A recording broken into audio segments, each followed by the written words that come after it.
소개 말씀 감사합니다. 안녕하십니까. 서울아산병원 윤필환입니다. 오늘 제가 드릴 말씀은 그 센트럴 컴파트먼트의 테크닉에 대해서 잠시 말씀을 드리고 그에 따른 인디케이션을 말씀드리도록 하겠습니다. 아시는 바와 같이 아직 힙 조인트는 아스트로스코프 분야에서는 좀 걸음마 수준이기 때문에 비교적 기초적인 내용이 있더라도 양해 부탁드리겠습니다.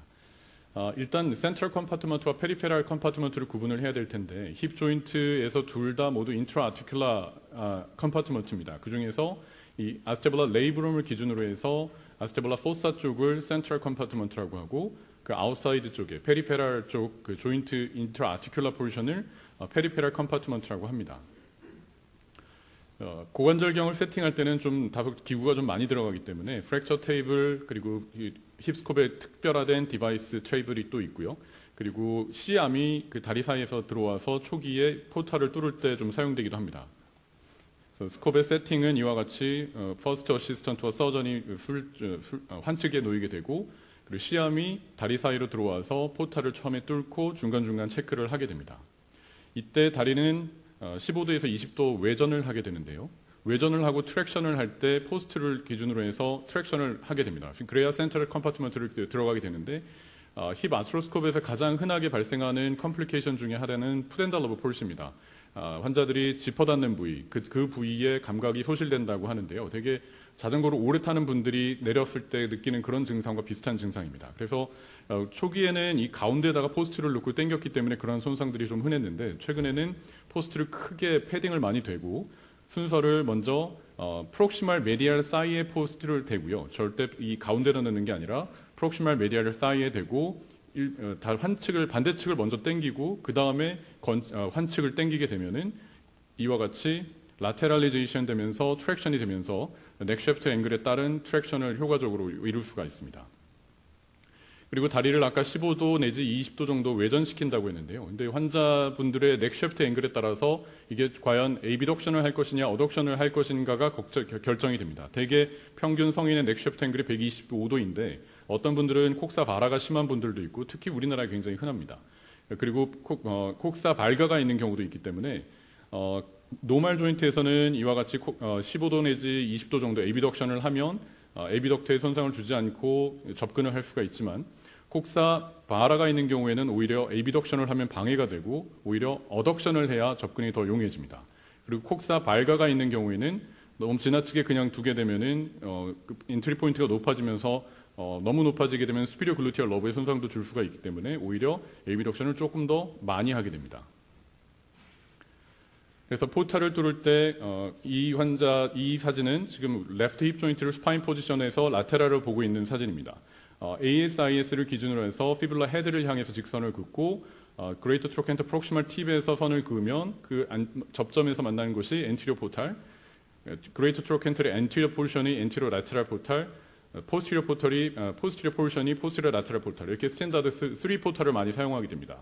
여기에서 앵커를 플레이스먼트를 하기 위해서 모디파이드 엔티리어 포탈을 사용하기도 하고 범펙토미나 다른 프로시저를 위해서 프록시멀 엔실레리 포탈, 디스탈 엔실레리 포탈 그래서 이와 같은 세이프 존에서 자기가 원하는 만큼 포탈을 사용할 수가 있습니다. 스탠다드 3 포탈에서 그러면 힙 조인트로 접근하는 모식도를 그려보면은 이와 같이 스코프 배트 인스트루먼트가 들어가서 힙 조인트 내로 접근을 해서 힙 조인트 내에 거의 모든 곳을 관찰할 수가 있게 됩니다. 세세한 팁이지만 엔테리어 라테럴 포탈을 처음에 뚫게 되는데요. 이 포탈이 힙스콥에서 블라인드 포탈, 유일한 블라인드 포탈입니다. 나머지 엔티리어 포탈과 포스티리어 라테럴 포탈은 엔티리어 라테럴 포탈에서 보면서 뚫기 때문에 비교적 안전한데 엔티리어 라테럴 포탈을 뚫을 때는 레이브룸을 이아트로제닉하게 인저리를 줄 수가 있고 헤드에 인저리를 줄 수가 있습니다. 그래서 처음에 스파인 니드를 인서션 할 때 니드를 아래쪽으로 방향을 향하게 해서 레이브룸을 피하게 되고요. 일단 넣은 다음에는 이와 같이 뒤집어서 접근을 시키면 피모럴 헤드의 손상을 방어할 수가 있습니다. 다시 한번 이렇게 집어넣은 다음에 살짝 뒤집고 어드밴스를 시켜야 피모럴 헤드의 카틀리지 인저리를 막을 수가 있습니다. 굉장히 별것 아닌 것 같지만 힙 조인트의 트랙션을 해봤자 거의 트랙션 그 간격이 굉장히 좁기 때문에 생각보다 이어트로제닉 인저리가 많아서 이런 테크닉도 필요할 것 같습니다. 그리고 또 하나의 테크닉은 엔테리어 라테럴 포탈을 뚫을 때 사실 그 손끝으로 니들이 조인트 캡슐을 펑처하는 느낌을 느끼는 게 가장 중요하지만 이 스파이널 니들이기 때문에 그걸 느끼기가 어렵습니다. 그래서 살짝 펑처를 했다고 느끼게 되면 이때 셀라인, 노멀 셀라인을 인젝션을 하게 되면 조인트가 익스펜션이 되고 레이브럼이 살짝 에버전 되면서 손상을 좀 피할 수가 있습니다. 이때 다시 니드를 바깥으로 빼고요. 그러면 조인트는 디스텐션 된 상태로 있고 그 레이브럼은 에버전 된 상태이기 때문에 이때 리드를 인서션하게 되면 팝핑 센스를 아주 쉽게 느낄 수가 있습니다. 그러면은 레이브럼의 손상을 막은 채로 안테로라테럴 포탈을 뚫을 수 있는 하나의 테크닉입니다. 이제 아나토미에 대해서 잠깐 말씀을 드리면 센트럴 컴파트먼트에서 이제 이 조인트는 라이트 힙 조인트를 역시 라테랄에서 본 사진이라고 보시면 됩니다. 힙 조인트, 페이머럴 헤드, 힙 조인트를 디스트랙션에서 이와 같이 있을 때 스코프로 보게 되면 이와 같이 보이게 됩니다. 아스테블라 포사가 있고 페머럴 헤드가 있고 아스테블라 월이 보이게 되고 엔티리어, 포스티리어 쪽을 볼 수가 있습니다. 엔티리어 포탈과 포스티리어 라테럴 포탈을 뚫는 방법은 생략하기로 하겠습니다. 그래서 이 힙 조인트, 힙 아스트로스코피를 할 때 가장 중요한 것이 인터포탈 캡슐로토미를 하는 방법인데요. 이 사진은 라이트 힙 조인트를 위에서 바라본 거고 이 사진은 라이트 힙 조인트를 아래에서 바라본 것입니다. 보통 인터포탈 캡슐로토미는 엔티리어 포탈과 엔티리어 라테럴 포탈을 익스텐션 시키게 되는데요. 이와 같은 방향으로 익스텐션을 시켜서 인터포탈 캡슐로토미를 해주면은 인스트루먼트의 이동이 자유롭기 때문에 수술을 훨씬 용이하게 시행할 수가 있습니다. 인터포탈 캡슐로토미를 시행하는 방법은 이와 같이 안티리어 포탈과 엔티리어 라테럴 포탈을 연결하는 방법이 있고 또 하나는 리버스 T-쉐입으로 이렇게 쭉 이어주는 방법이 있는데 그렇게 되면은 조나 오비큘라리스라는 스트럭처를 건드리기 때문에 인스테빌리티에 영향을 줘서 저는 조나 오비큘라리스를 프리저빙하는 방법으로 인터포탈 캡슐로토미를 합니다. 그래서 이와 같이 엔티리어 쪽으로 연결을 시켜주고 필요하다면 더 뒤로 연장시키고 이와 같이 여기에 있는 범펙토미를 시행하는 경우에는 인터포탈 캡슐로토미를 좀 더 연장시켜서 상당히 광범위하게 열게 됩니다. 지금 이와 같이 오픈이 되는데 조나 오비큘라리스가 세이빙 되기 때문에 힙 조인트는 여전히 스테이블하고 수술 후에도 특별히 리페어를 하지 않아도 나중에 슈도 캡슐이나 다른 스트럭처로 다 채워지는 것을 관찰할 수가 있습니다. 그 다음에 이제 힙스코프 센트럴 컴파트먼트에서 많이 하는 게 레이브럴 테어에 대한 리페어를 하게 되는데요. 레이브럴 테어에 대한 클래시피케이션은 아직까지 확립되어 있지 않습니다. 가장 많이 사용되는 게 니의 메니스커스 테어를 본따 만든 락의 클래시피케이션이라는 게 있는데요. 거기서 메니스커스 테어와 마찬가지로 레디얼 플랩 테어, 피브릴레이티드 테어, 롱기튜디널 페리페럴 테어, 또 에브노말리 모바일한 테어 이런 식으로 구분하고 있는데 사실 MRI나 인트라오퍼러티브 파인딩과 코릴레이션은 많이 떨어지는 편입니다.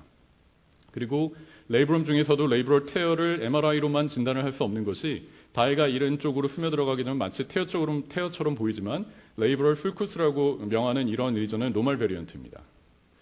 그래서 레이브럴 테어에 대한 트리트먼트는 이와 같이 피브릴레이션만 있는 경우에는 심플 데브리망을 하는 경우가 있고 파라레이브럴 시스트가 있고 인트라 서브스턴스 테어가 있는 경우에는 파셜 메니섹토미처럼 파셜 레이브렉토미를 시행할 수가 있습니다.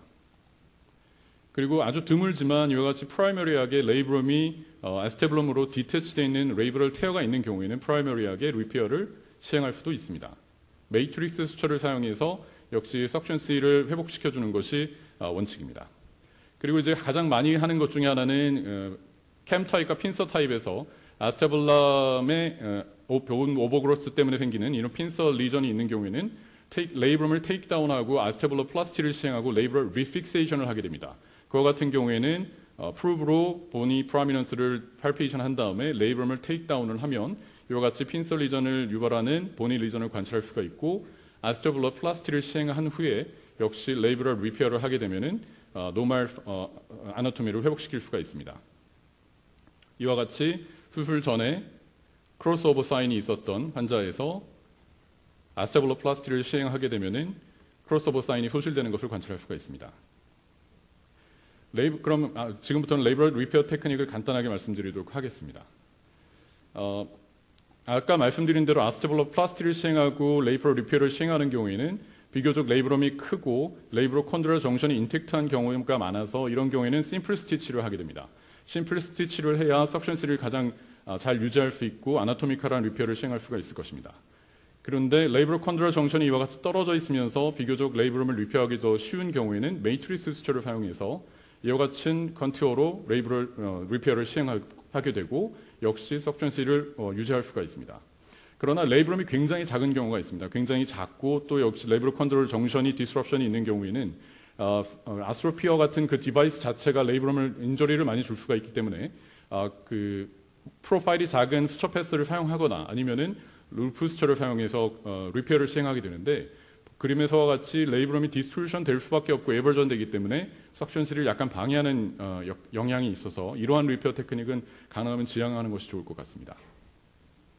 그리고 다음으로 아티큘러 카틀리지에 대해서는 아직까지 걸음마 수준입니다. 그 페모럴 헤드 트랙션을 하고 관찰을 하게 되면은 이와 같이 카펫 딜레미네이션이 있는 것을 정형적으로 발견할 수가 있는데요.